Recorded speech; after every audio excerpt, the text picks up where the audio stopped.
Ipinapasok sa butas ng tenga. At pagkatapos, sisindihan ang kabilang dulo hanggang sa matunaw. Ang resulta, tanggal na raw ang tutuli sa tenga. Nakaka-relax pa? Ear candling ang tawag sa prosesong ito. Gawa raw sa paraffin at beeswax ang kandila na ipinapasok sa tenga. Ang professional massage therapist na si Charlene, sumailalim daw sa training para matuto ng ear candling. At ang isa sa mga una niyang suki, ang 11 taong gulang na anak. Nung una, hindi talaga siya pumapayag kasi natatakot siya. Kasi sabi niya sa akin, Mami, baka yung tenga ko, sabi niya, baka masunog. So, nung nagawa ko na nga sa kanya, sabi niya sa akin, okay yung kanyang pakiramdam, although medyo maingay lang yung sa loob. Minsan na raw dinala ni Charlene ang anak sa doktor dahil sa iniinda nitong sakit sa tenga. Yun pala, may namuo raw na tutuli sa kanyang tenga. Para matanggal ito, sumailalim daw ito sa ear vacuuming o ear microsuction. Yung anak ko kasi, nagkaroon siya ng phobia doon sa ear vacuum. Masakit daw sa tenga niya. Pero unang-una talaga, pricey siya. 2,000 yon. Sabi niya sa akin, sobrang sakit na nga ng tenga niya. Although natanggal naman yung earwax niya sa tenga niya, na medyo malaki nga siya.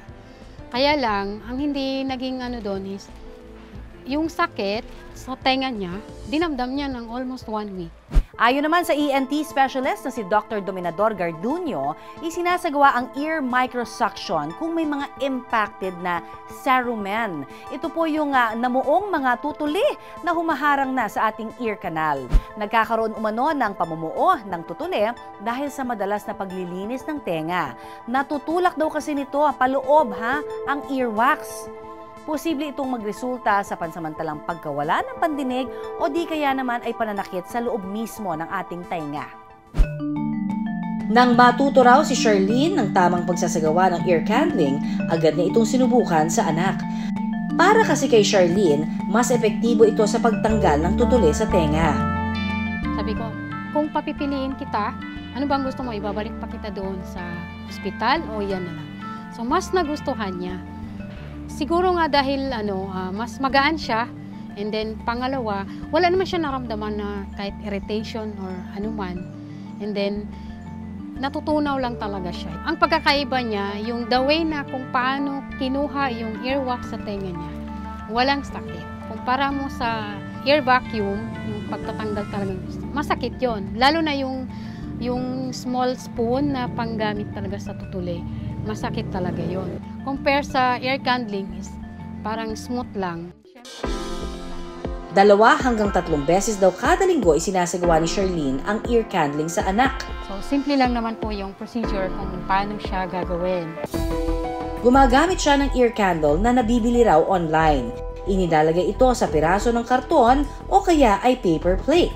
Protection po kasi yon sa mukha niya, and then yung mga ashes na lilipad-lipad, hindi mapupunta sa mukha niya. Ipinapasok ang dulo ng ear candle sa butas ng tenga. Sinisindihan naman ang kabilang dulo. Hahayaan lang itong matunaw sa loob ng 10 hanggang 15 minuto.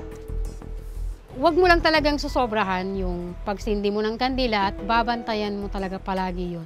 Para hindi nga talaga masusunog at ma-irritate yung eardrum mo. Ayon kay Charlene, nahihigop umano ng usok na nagmumula sa kandila ang tutuli sa loob ng tenga.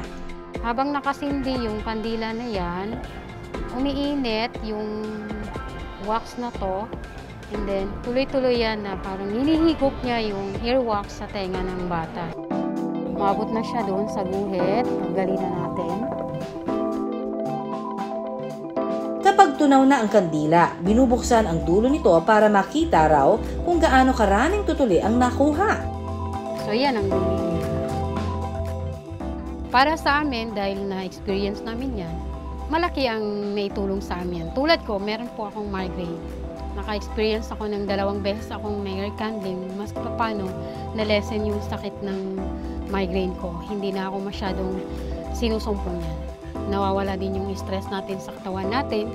And then, minsan, alam mo yung nagkakaroon ka ng mga fine lines, ganyan. nawawala din siya sa tulong din niya. Pero ingat-ingat ha! Ayon kasi sa ENT specialist na si Dr. Garduño, posibleng hindi ligtas ang ear candling dahil malapit sa mukha ang apoy na mula sa kandila. Open flame, anytime na merong apoy sa tabi ng ulo mo, I don't think magugustuhan mo yun, Or siguro na at ease na lang yung patient na merong ganun, Pero delikado talaga, lalo na in a closed room, kunyari sa kwarto or an area na merong mga spray na flammable, Miski yung damit mo pwedeng lumiyap, yung buhok mo pwedeng lumiyap. Delikado siya talaga. Maaari rin daw na magkaroon ng infeksyon sa tenga kung hindi sterilized o malinis ang kahit na anong ipinapasok sa tenga. These things are stored, nilalagay yan, tinatambak yan somewhere, hindi natin alam. It's not regulated Unlike yung ipapasok sa loob ng tenga mo. Yung mga ginagamit namin, anything we put inside dun sa tenga, lahat yan sterile or silyado, talagang wala talagang infection. Yung mga ganyan, hindi mo alam saan ang galing. Kaya para kay Sherlyn, kahit dumaan daw siya sa training, hindi raw siya basta-bastang tumatanggap ng kliyente na gustong magpa-ear candling. Mas mainam pa rin daw na kumonsulta muna sa mga doktor ng bayan. So since part nga siya nung sa ENT, much better kami, ina-advise namin na punta muna sila doon para malaman kung ano ba talaga yung problema niya. Kung earwax ba talaga yon or may something doon or kung ano, kasi baka mamaya pumunta ka lang sa akin, nagpa-ear candling ka, tapos naging worst pala yung sitwasyon. Ayon naman sa eksperto, 1 beses kada buwan lang dapat nililinisan ang tenga. Yung tenga natin, it cleans itself. So, hindi talaga advisable na lilinisin mo yan. Yung earwax, it serves a purpose. Moisturizer siya dun sa tenga, natural moisturizer. It's also antibacterial. Ngayon, pag tinanggal mo yan ang tinanggal, what will happen to your ear is magdadry siya. Huwag din daw gagamit ng cotton buds lalo na kung ipapasok ito sa loob ng ear canal. Sapat na raw ang paggamit ng tuwalya para punasan ang labas ng tenga. If at all you're going to clean your ears with yung ganyan, yung sa bungad, once a month, that's it. That's it. Ang pinaka-regular na cleaning mo should be pagkaligo mo, towel, yun lang. Towel outside, that's it. Maliit mang tingnan, malaking bahagi naman ang ginagampanan ng ating tenga sa ating katawan. Kaya huwag magdingi-dingihan, siguraduhing ligtas. Tradisyonal o modernong paraan man, at payo ng eksperto lang dapat ang ating pakinggan. Maraming salamat sa pagtutok sa Pinoy MD. Para po sa iba pang kaalaman tungkol sa ating kalusugan, mag-subscribe na sa GMA Public Affairs YouTube channel. And of course, don't forget to hit the bell button for our latest updates.